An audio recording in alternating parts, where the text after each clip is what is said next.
Thank you for attending tonight's webinar, Guide to Retirement.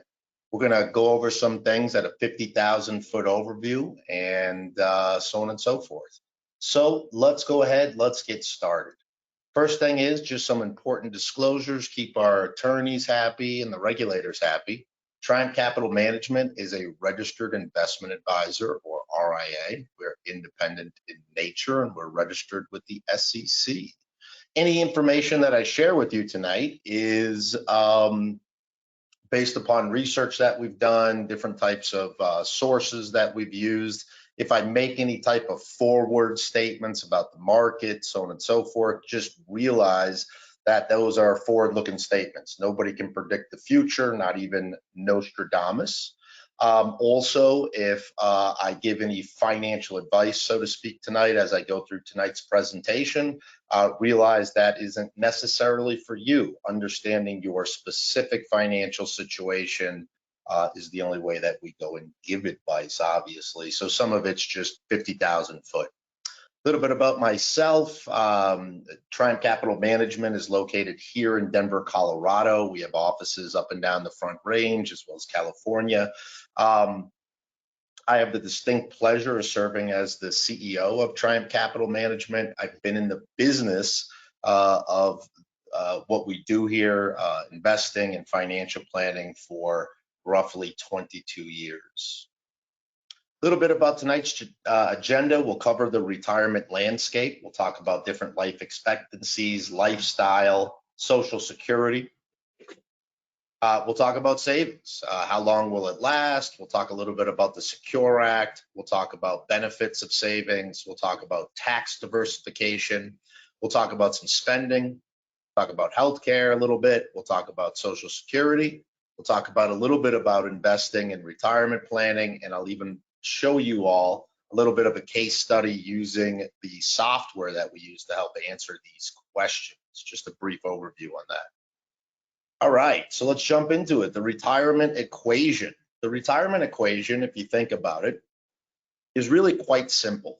What I say to clients all the time is I say, hey, think about when you were 22 years old or 21 years old. You were out of the house, you maybe had your first job, and you had a paycheck coming in. And when that paycheck came in, you sat down, and on the back of a napkin, you could say, here's how much my paycheck was for. Here's my bills, right? Here's my rent, here's maybe my car payment, and maybe a handful of other things. And what you hoped for was after you deducted those expenses, there was still money left. In other words, it didn't go into the negative. And those things you deducted when you were 18, 19, 20 years old were very few, right? Maybe your rent, maybe a car payment, maybe a credit card payment, but there was only a handful of things on there. And then life happened. Over time, you accumulated more assets. Maybe you got married, had a family, bills just started to expand, so on and so forth, and it got really complicated. Well, along the way, you had a choice. You could start saving for retirement or not. But if you went to work, you did save for retirement. In fact, there is a retirement plan set up for you. And of course, what I mean by that is every single working, tax-paying American out there is inside of some retirement plan. Those retirement plans include Social Security and or a pension plan. And when you think about those things, that's on one side of the equation. So let's dig into that a little bit. How does Social Security or a pension plan work? Well, Social Security and a pension plan are really designed to be fixed income. What do I mean by fixed income? Well, let's look at a case study. Let's say you have an employee earning $100,000 per year, okay? Well, the first thing that I'll say is when somebody's earning $100,000 per year, they're not putting that completely into their pocket. Their favorite uncle, Uncle Sam, comes in, and Uncle Sam says, hey, I need some of that money. And for our case study here, we've taken 30% or $30,000, okay? In other words, that employee's left with $70,000 per year of disposable income. So where did the $30,000 go? Well, to a lot of different things, but we do know that 6.2% or 6,200 went into Social Security. Now, I know some of you in tonight's webinar may be laughing, right? Social Security really doesn't receive money, although it does hypothetically. It's just filled with IOUs. What a lot of times people don't know is that the company in which they work for is also matching Social Security. In other words, if you were this employee earning $100,000 per year, you paid 30 grand in taxes, $6,200 went into the Social Security system, but your employer, whoever you work for, also had to put $6,200 into the Social Security system. If you're a person who works for yourself, you actually paid the 12.4. You, as an employee of your own company, put in together that $12,400. Okay. Therefore, the employee had $12,400 deposited into Social Security on their behalf. So that Social Security stops. In other words, you do not continue to pay Social Security on the dollars that you earn above $160,200. What in the world do I mean by that? Let's just say you earn $200,000 a year. On every dollar you earn over $160,200, you no longer pay into the Social Security system. Kind of funny when I point that out to folks. People say, "What do you mean by that?" And I go, "Yeah, it just stops once you earn $160,200." We hear Congress all the time talking about Social Security going bankrupt, them not being able to meet those IOUs that are inside there out to the American people. It's kind of crazy because a lot of people do not understand that they stopped paying Social Security. I don't know if the politicians even understand it. So if I come back to our retirement equation, let's just keep working with our case study here. Remember, we have that person who was earning $100,000 per year. They were getting the $12,400 into the Social Security system for them. And let's say they said, "Hey, I am now going to go retire at age 65. Of course, I'm making things somewhat simple here. Okay. So what does that look like? Well, they earned 100 grand a year. There's some good news. They have their Social Security coming in of $43,524 a year. By the way, that's before taxes are taken out. People think all the time, "Isn't my Social Security tax free?" No, it's not tax free. You pay taxes on it, and you pay taxes on a large majority of it, quite frankly. Okay. So from Social Security, you got $3,627 coming in per month. Of course, that's the 43,000 divided by 12. Good news is you can hang out on the couch all day long, watch Oprah, soap operas, ESPN, whatever you're into. And listen, every month you got the $3,627 mailbox money before taxes sitting in your mailbox or automatically deposited into your bank account. Obviously, the bad news is that you've taken a $56,000 cut in pay by retiring. So I pose a question. I say, why don't people retire? And the answer to that question is maybe you can't afford to retire. If this is all you got going on from a retirement standpoint, maybe you can't afford to take that $56,000 cut in pay by retiring. Okay. So on this side of the retirement equation, we have a choice.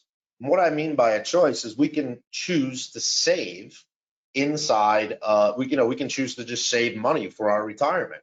Of course, when we think about retirement, there are accounts that are designed to influence you to save for retirement. 401ks, 403bs, 457s, IRA accounts, which stands for individual retirement account, whether that be a traditional IRA or a Roth IRA. But if you really think about it, for a minute, just put yourself in this person's situation. Hey, you used to earn 100 grand a year at work. You're now age 65, and let's just say, hey, you got, the 43 grand coming in from the government, coming in from Social Security. You don't have to go to work anymore to get that 43 grand coming in.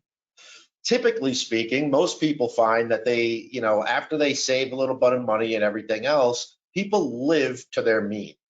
In other words, if somebody's making $200,000 a year or $100,000 a year or $50,000 a year, they tend to spend north of 80% of those dollars, right? Just on stuff, their accumulation of stuff. So when I point this out to you, just put yourself in this situation. You might look at that today and say, hey, geez, I got a $56,000 cut in pay.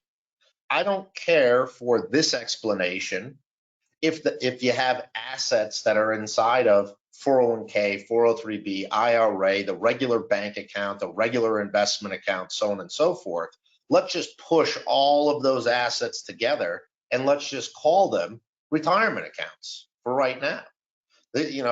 Which I said can include savings and investments. It can include things like equity inside of the real estate and other things. Because again, all that you're doing is you're going, hey, I got 43 grand coming in from the government.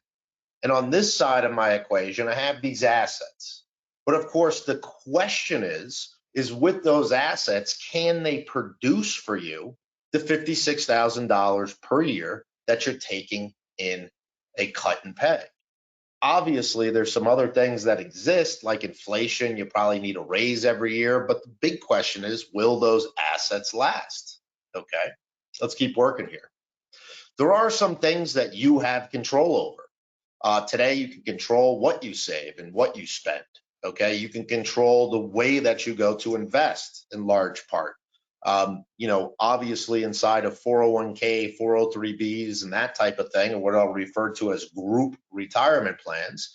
Many groups today, you have some choice of what you go to invest in, but it's limited, right? To 20, 15, maybe even 10 mutual funds that are out there. But even within that employer-sponsored retirement plan, you still have some choice about how you want to go invest your money. You also have choice on how much your savings. Now, listen, the government does put limits on how much you can put into retirement programs each year, but that doesn't mean that you can't save above and beyond that. What's out of your control? What's out of your control is the market. Markets go up and down. Policy regarding tax regulation, so on and so forth. How long you'll live, because back to that original question that I asked, how long will these assets last you?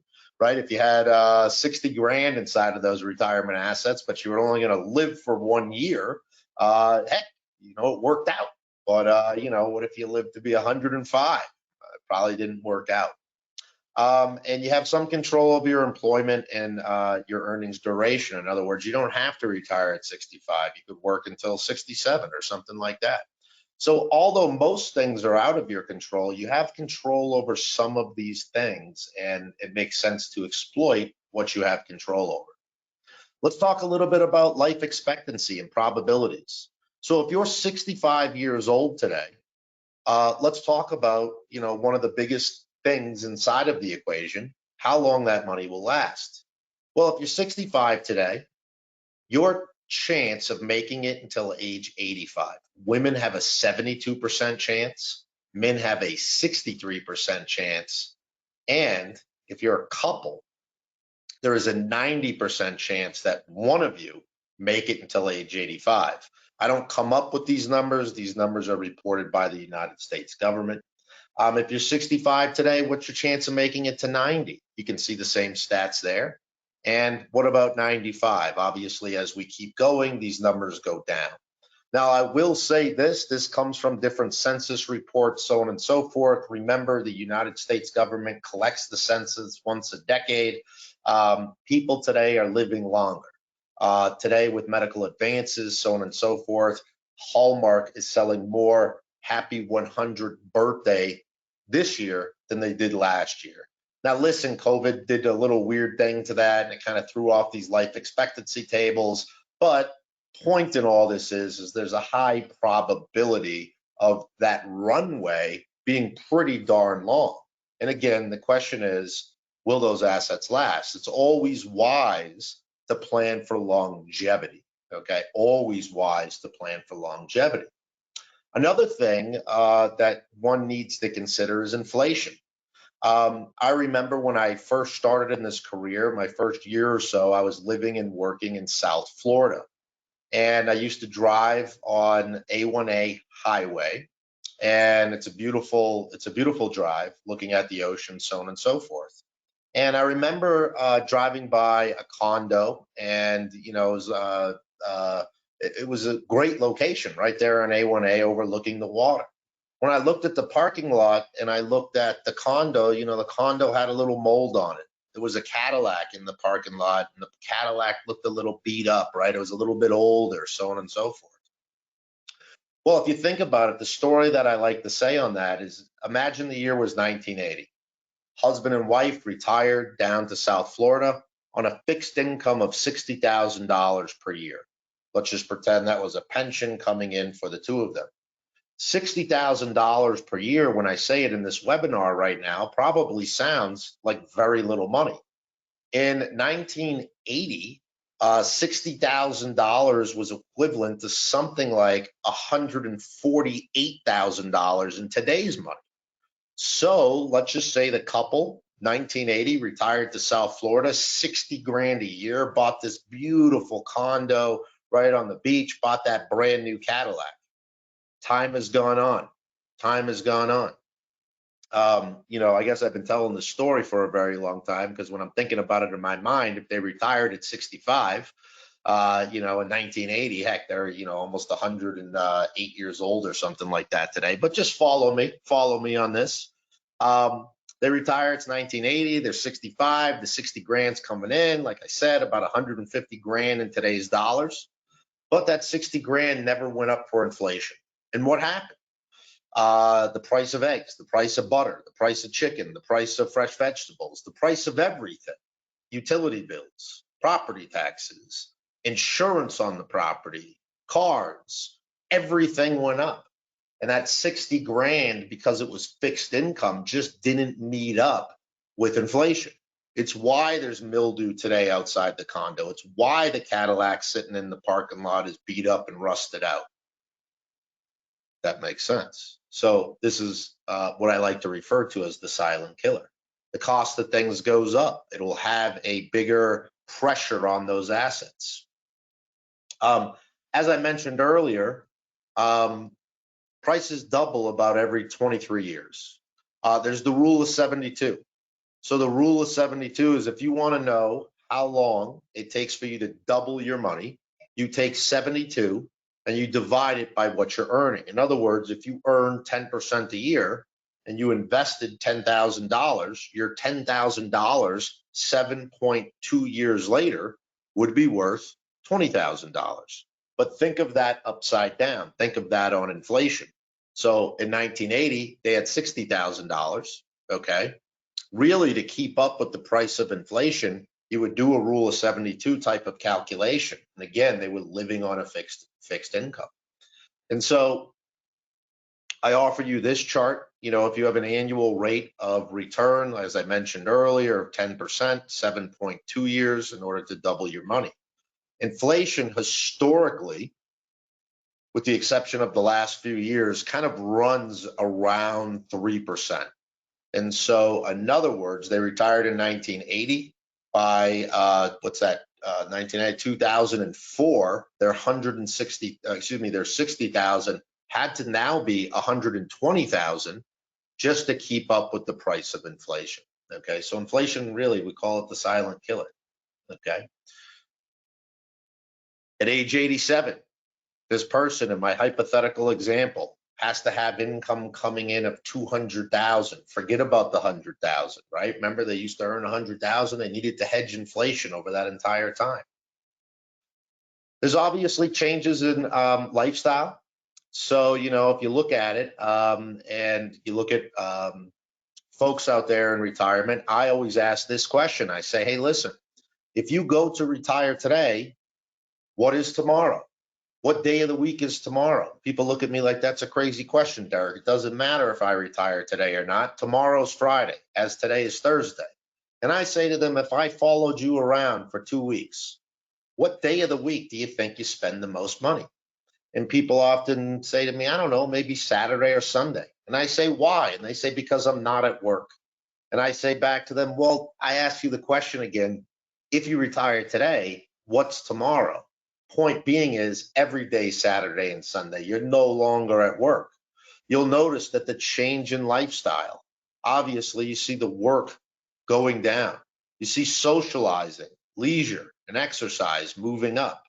You kind of see yourself doing the same eating, drinking, personal care, and home management.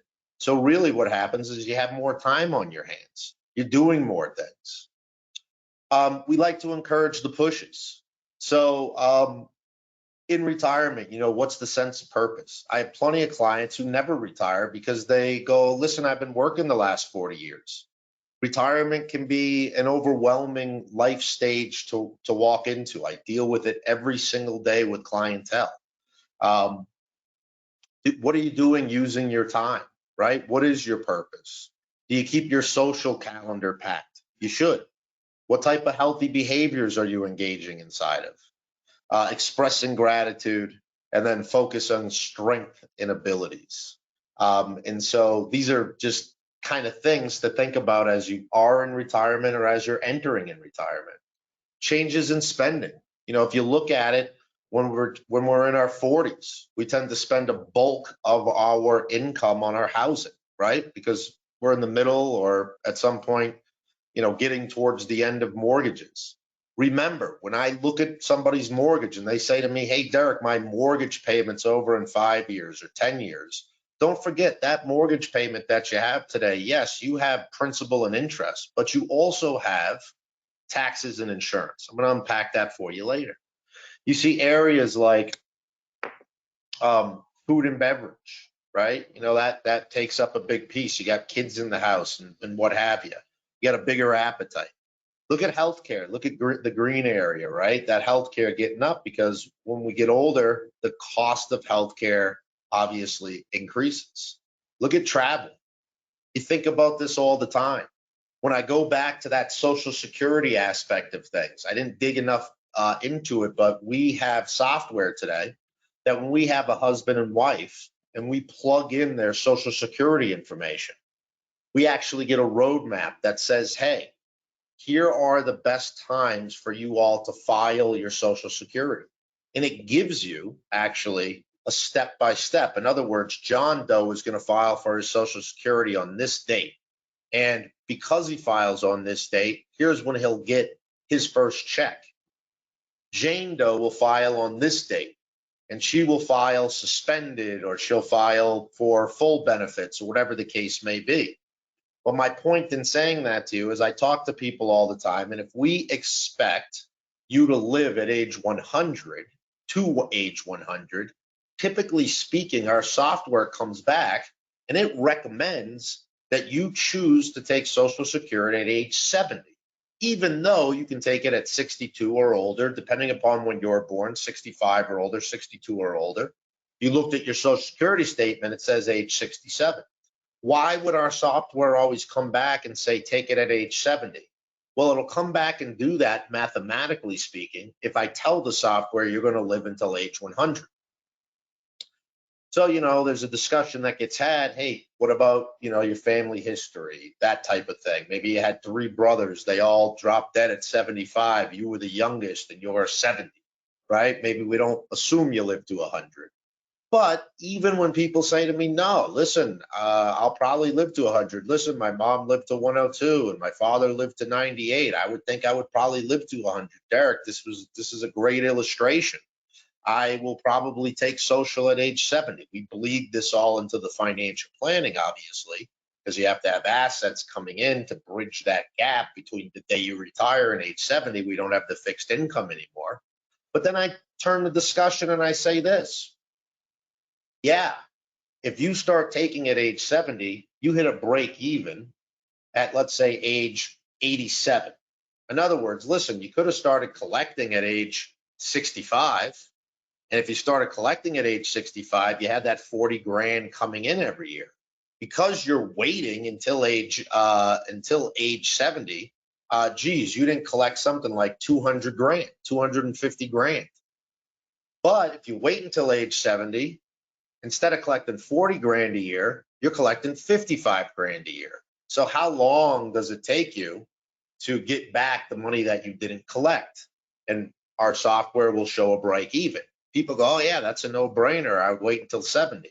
But I say to them, your quality of life, more likely than not, is better today at age 65 than it's going to be at age 85 or 87.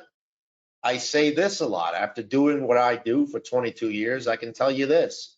I have clients that came into the office when they were 60, 65 years old, and they were young people, 65, 60, 60, 65 years old.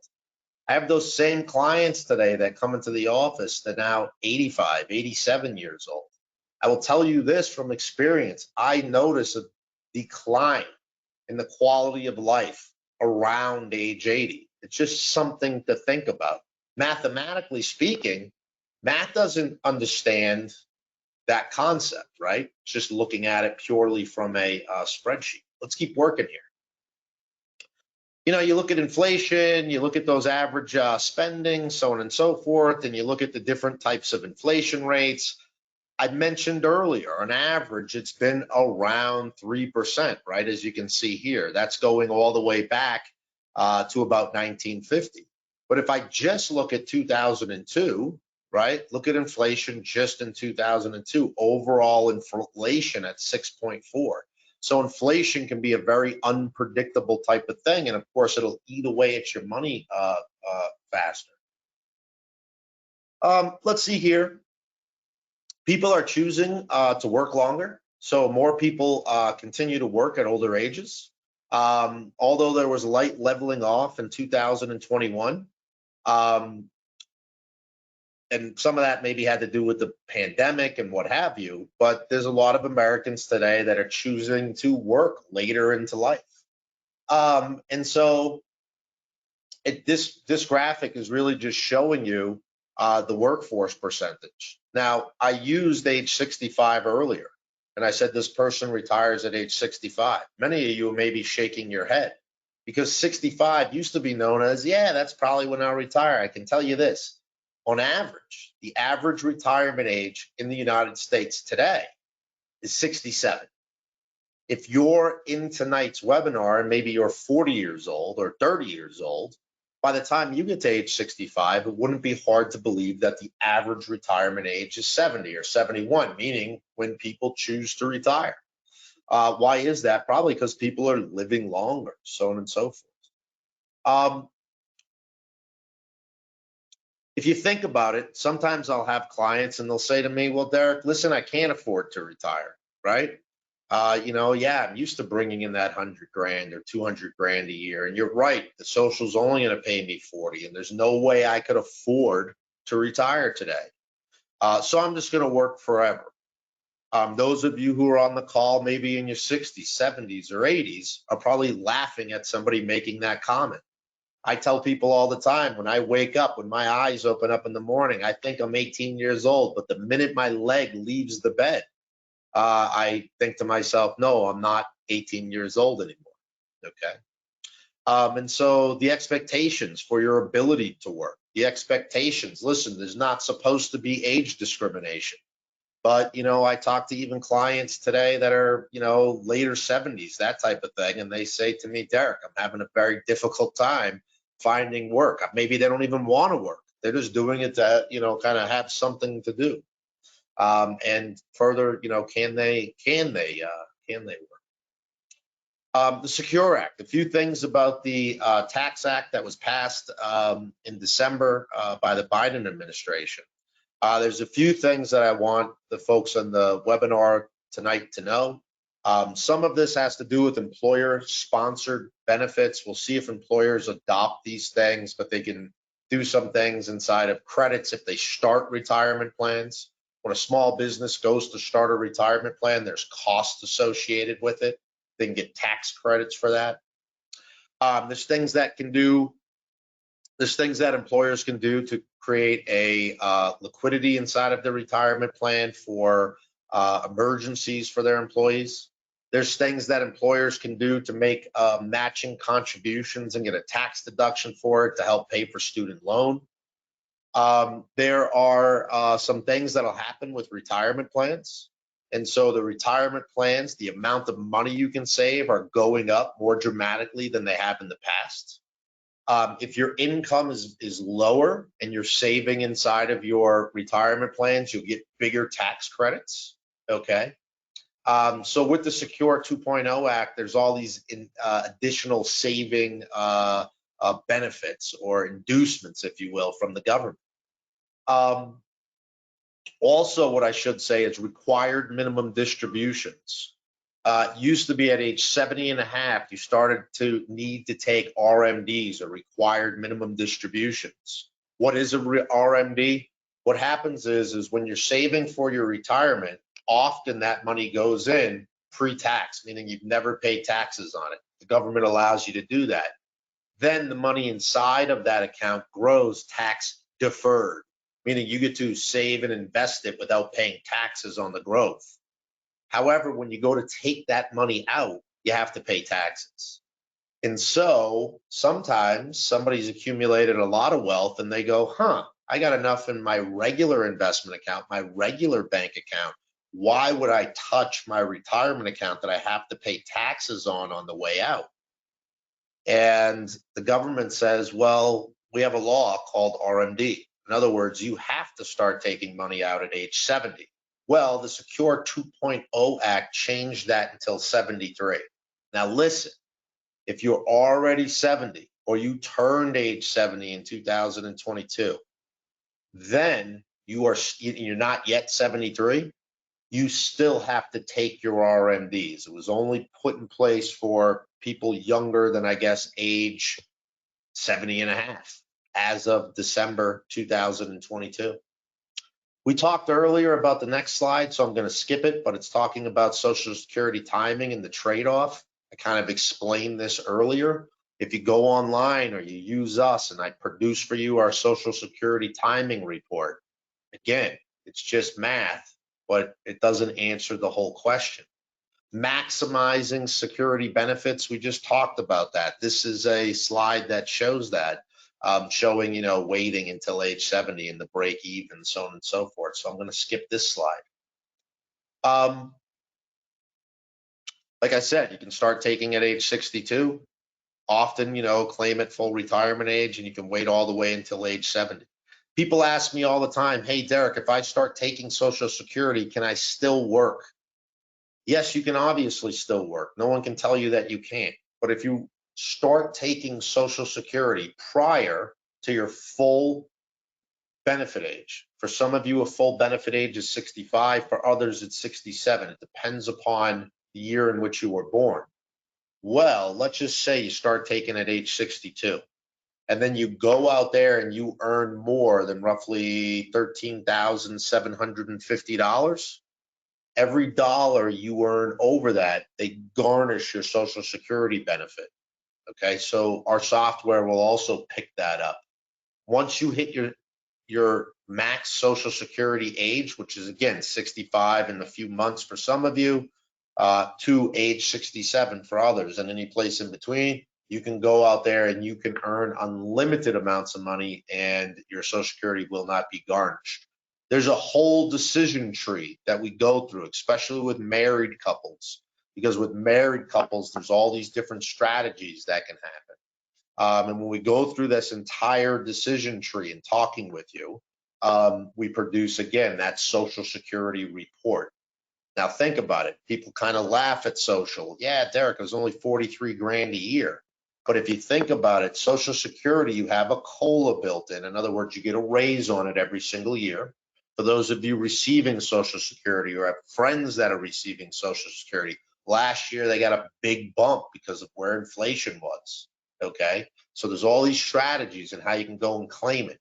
When we work with the client, we need Social Security statements, we need historical earnings, and with that, we plug it into our software and have a long discussion with you to come up with, here's the best way to choose Social Security. It's big dollar amounts.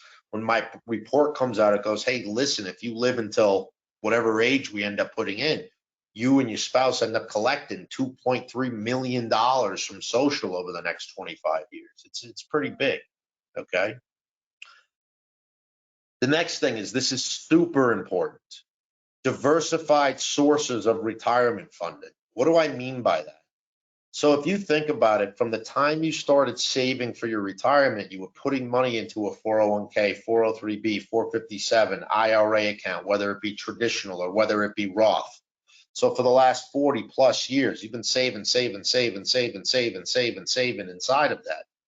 You never really think about, hey, when I go to take money out of it, okay, when I go to take money out of these accounts, how am I going to be taxed? And more importantly, not necessarily how you're going to be taxed, but what's the smartest strategy for accessing these accounts? Remember, once you're age 59 and a half, and for those of you in 457s and 403Bs, 55, these accounts are now liquid to you. You're not dealing with penalties that the IRS imposes on you if you access the money earlier. The reason why I bring that up is they're kind of all like bank accounts, but they all have different tax ramifications when you go to access money out of them. And so my point in saying that is, it's amazing. When I go and I do a retirement report for a couple, and I show them this. In other words, I show, hey, we're going to start taking money out of the bank account first, or we're going to start taking money out of the Roth first, or we're going to start taking money out of the IRA first, or a mixture of those things. And simply by me changing that mixture, how much different the retirement plan can look. I'm going to show you an example of that in a little bit, but it's extremely important to access or utilize these types of accounts in a very thought out way. Okay, it changes the numbers dramatically, and I really don't see it being done by a lot of financial planning firms out there. With the amount that it moves the lever, it's extremely important. Just a quick overview: pre-tax 401k, traditional IRAs. When you put the money in, you got a tax deduction in many instances. The money grows tax deferred.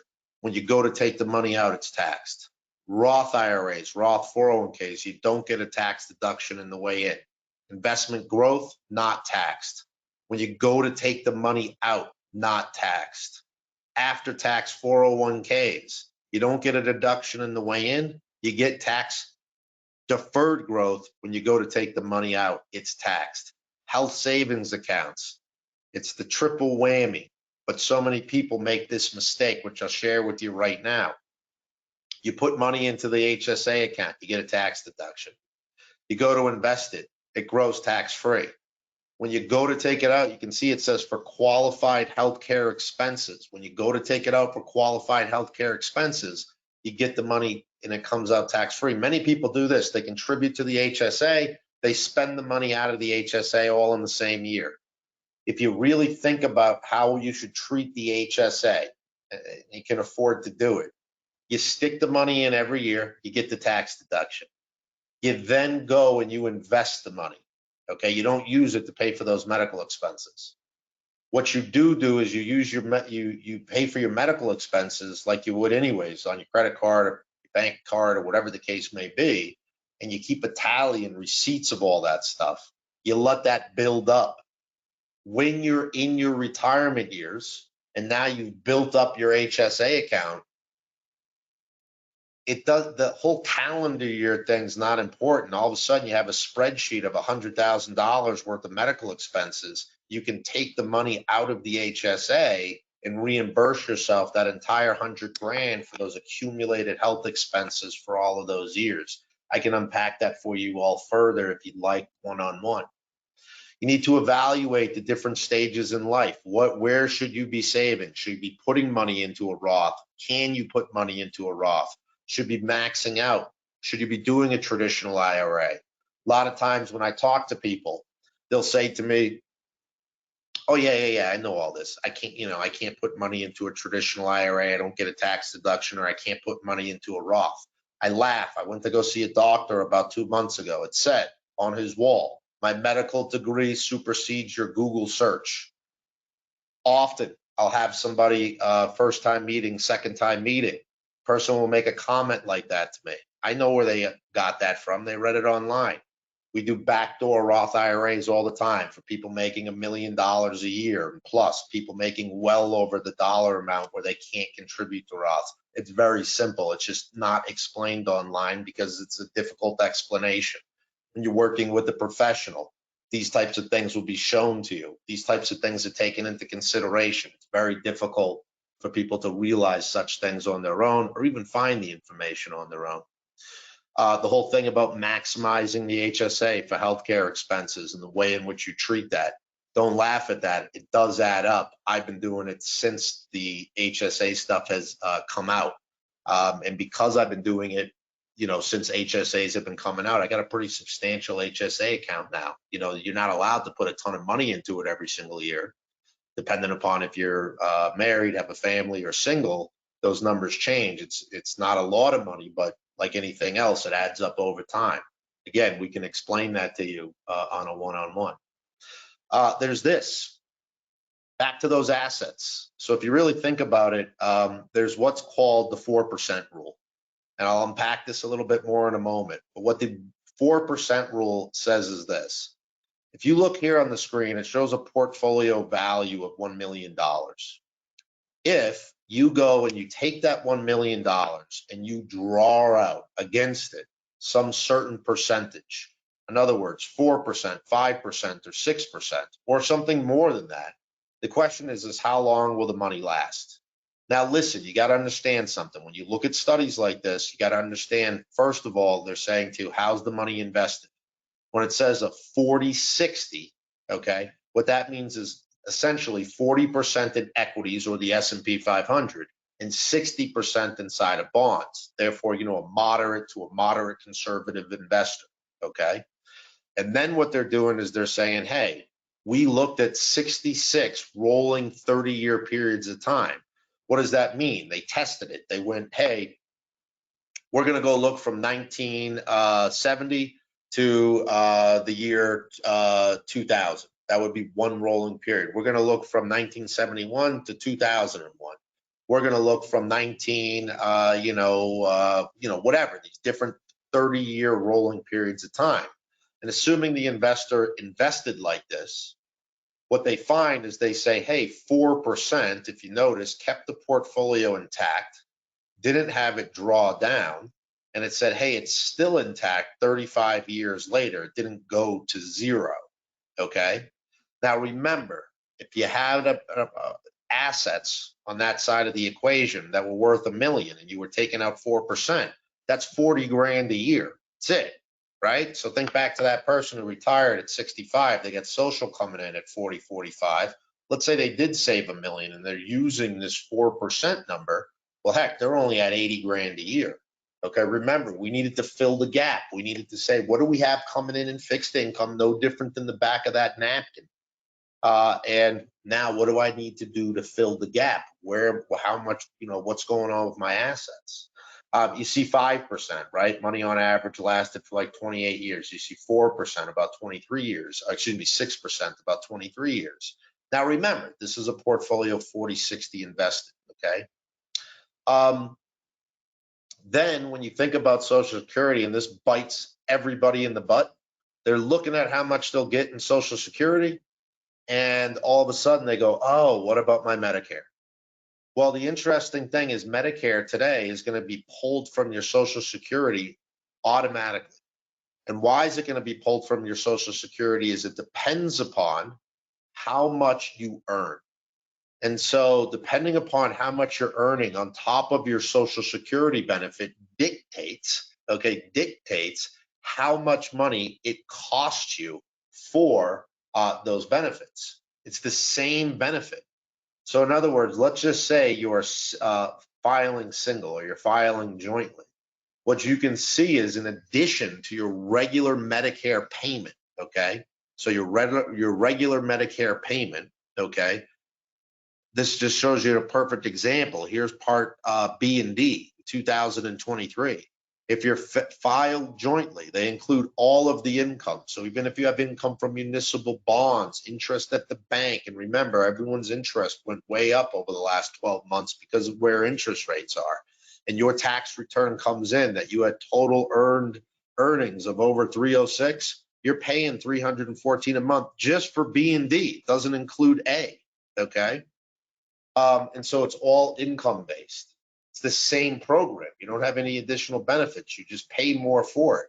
Point in me saying all of that is that that reduces that Social Security amount. So we need to take into consideration what Medicare will cost you. We need to take into consideration what your income will look like in future years. Why? Because we're trying to figure out what your total Medicare cost is. Okay, what are they going to garnish from your Social Security for those benefits?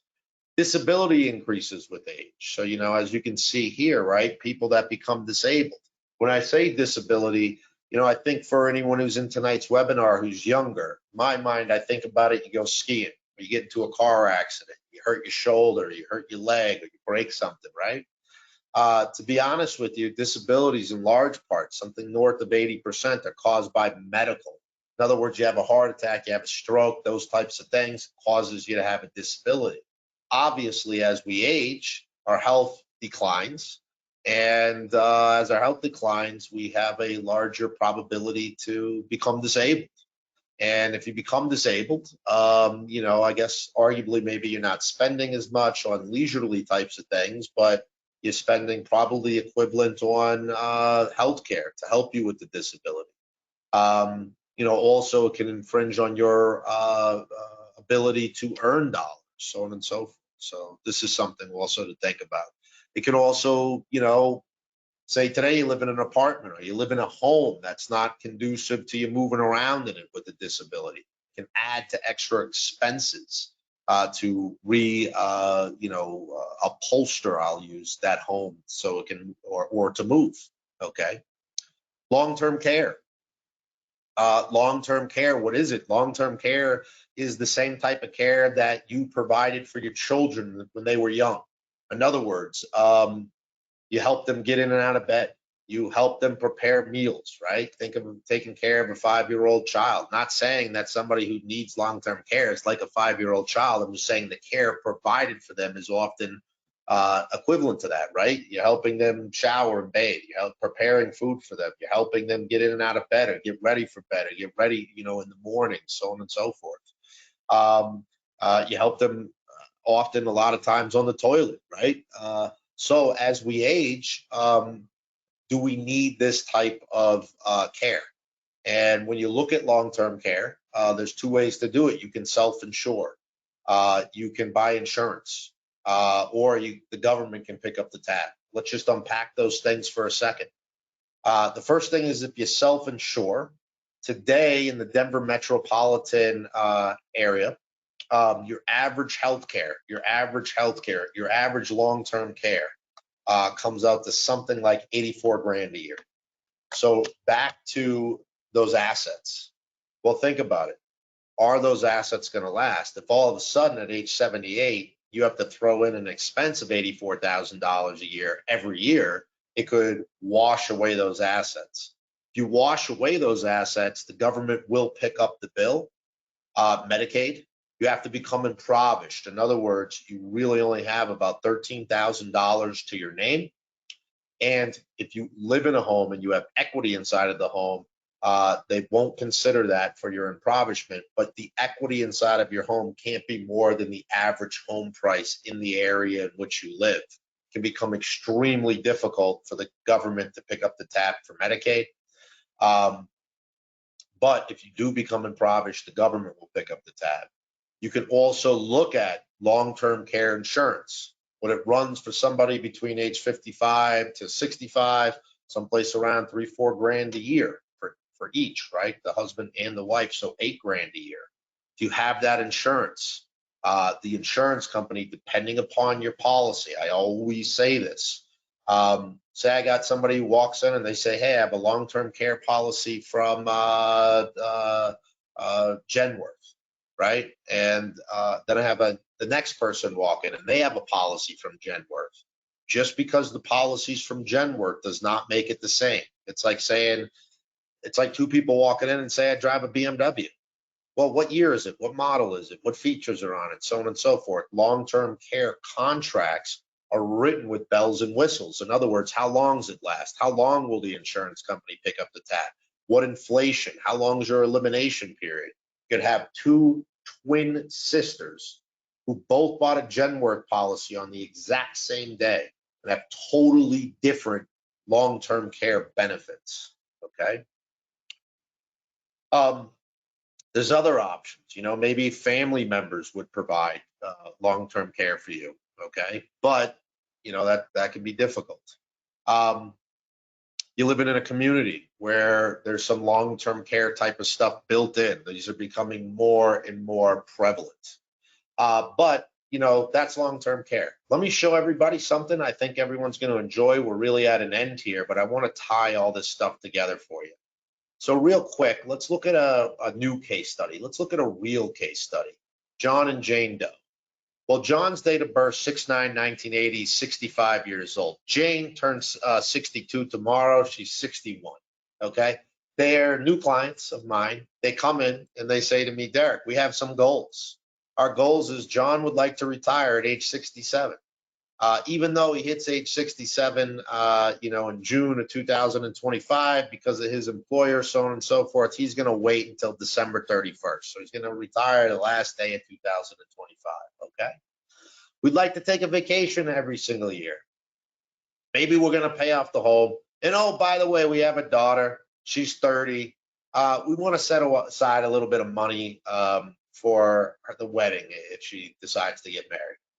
And so this is maybe somebody who calls me out of the blue. This is what they got going on. The first thing that we do when we have clients, whether you're an existing client, not a client, so on and so forth, is we run through a discovery process.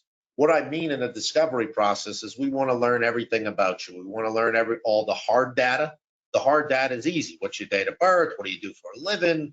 Social security statements, investment statements, 401 booklets, 401k statements. That's all the hard data. That's easy to get. It's a lot of times it's stuff you collect, for tax time. We also want to collect all the soft data. The soft data is hard. What I mean by the soft data is, hey, when do you want to retire? What's keeping you up at night?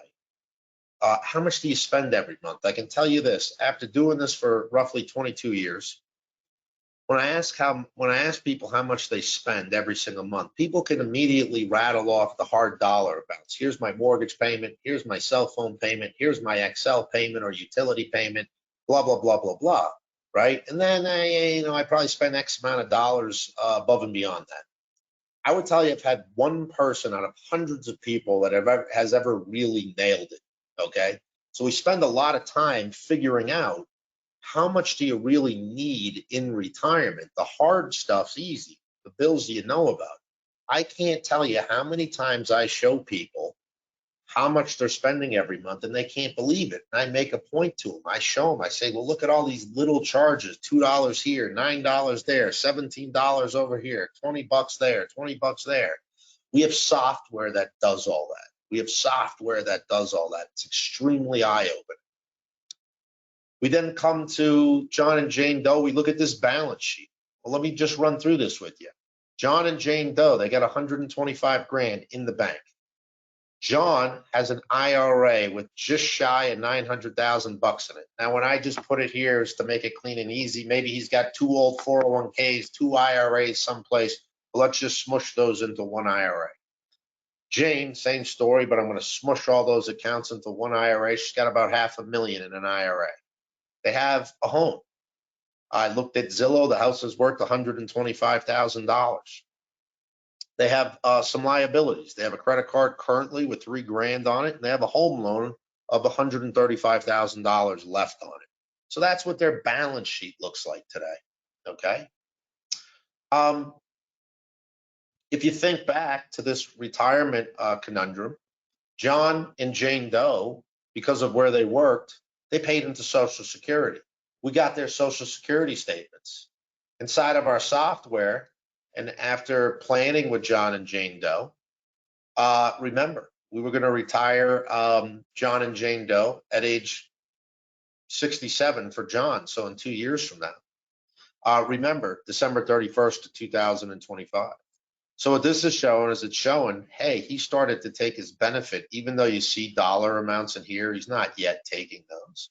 But he's taking it, really, even though we say age 67, he's really going to, start taking it at the end of 2025. He's got 37 grand coming in, okay, from social. We decided that Jane wouldn't start taking hers until age 65. Remember, Jane's born in September.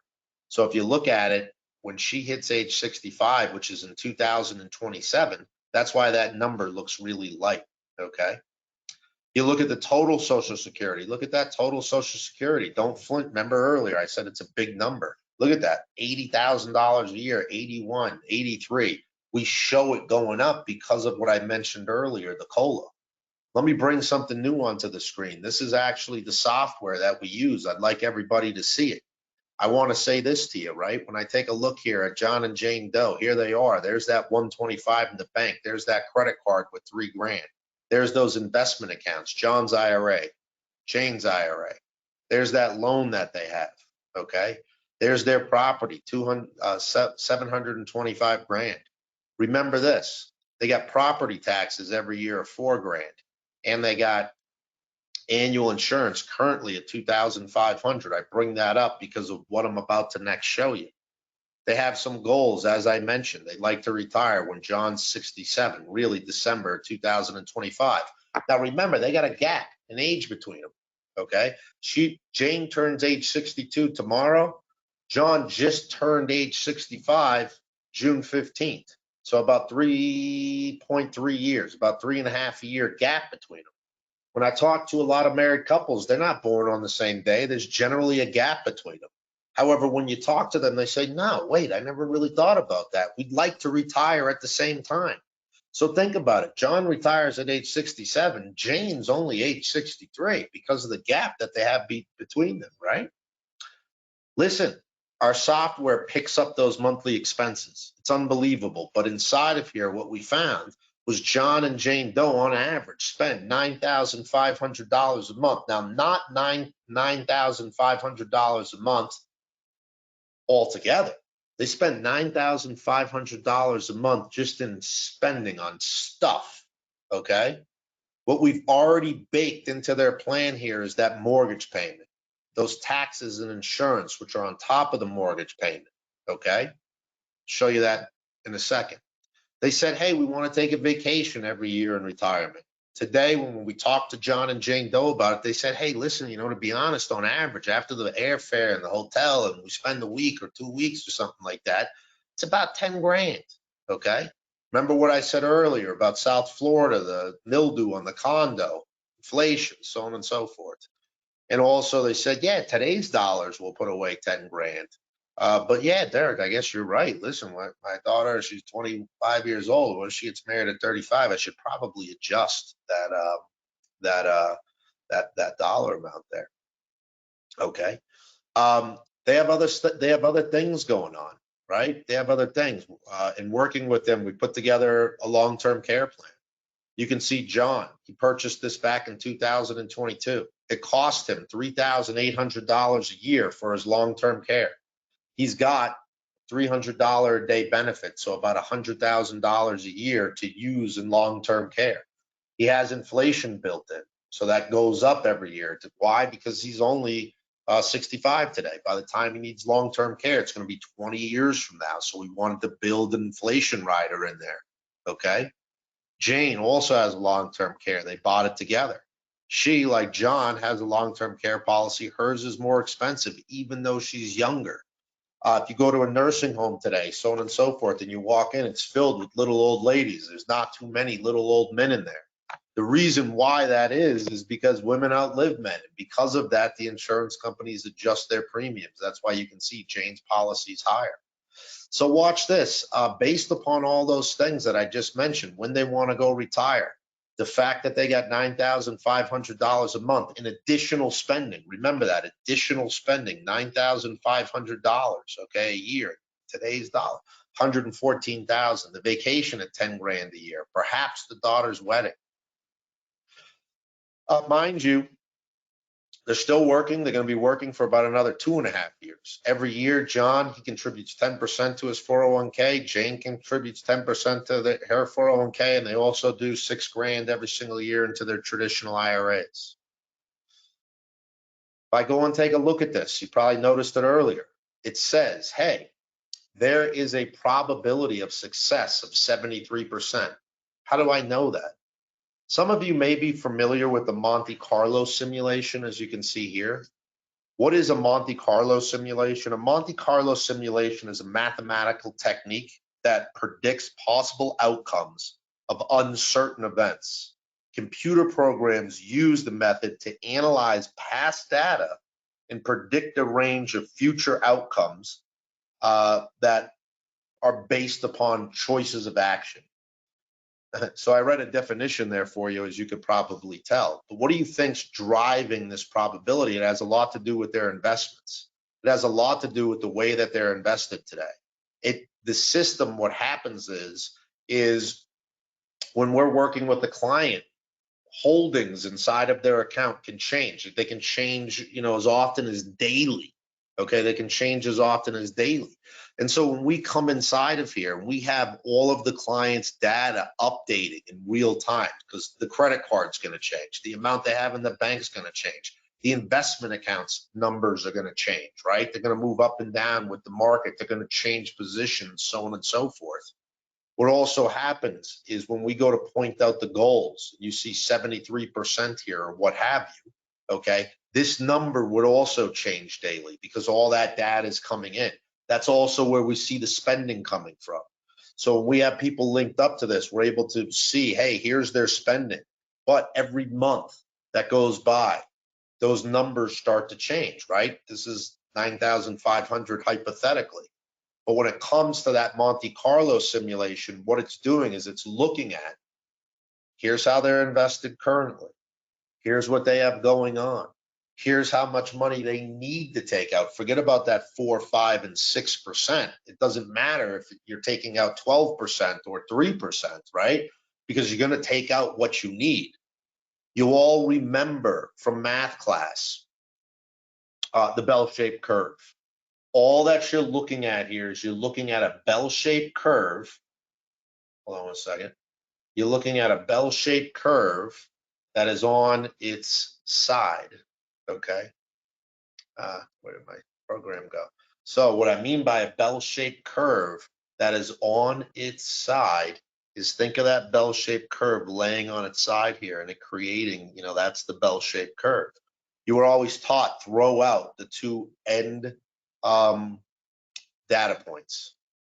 And what you want to do is you want to drive to the mean. What this is showing, if this was a mean, it would actually be 100% probability. Okay, why? Because if you notice, it doesn't crash, it doesn't go to zero. To show you the cash flows inside of there, and then I'm going to end, I just want to show you this. So listen, John and Jane Doe earn income today. You can see their income inflows right there. They stop earning income when John Doe is age 67 and he starts to collect social, okay? And when I show you this, look at the expenses. So look at the living expenses. As I mentioned, $9,500 a month today. That's 114 grand a year. Look at those living expenses increase. They're increasing because of inflation. It has about a 3% baked in. Look at the housing. They're paying their mortgage. Remember, I said they had 135 grand left. Here's their principal, their interest payment. You notice that they're done paying for the mortgage in 2027. But look at the property taxes and insurance. The property taxes and insurance never go away. They actually continue to go up. So you need to take that into consideration. That's hard baked inside of there. That makes sense to you all. Insurance premium, that's their long-term care. When you buy long-term care, you can buy it so that it never goes up, right? But we know we have that inside of there. By the way, like, oh my God, what happened to John's? How can we stop paying for it?